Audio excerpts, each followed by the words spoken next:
Here are 10 leads that came in overnight. A SAW director with budget, a price shopper, and 2 pieces of spam. Normally, someone burns their first hour just sorting these and writing replies. Watch this instead.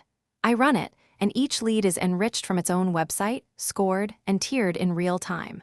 It works through all 10, pulling each company's site, scoring it against our ideal customer profile, and drafting personalized outreach.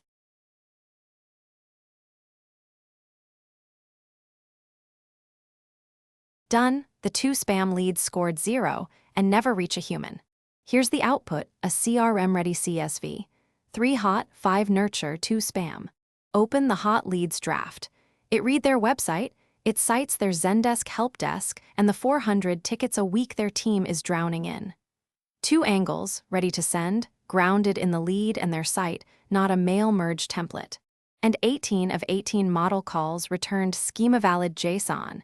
So this flows straight into your CRM with no human cleanup. Every lead the moment it lands, enriched, scored, and answered. If your sales inbox looks like this, let's talk.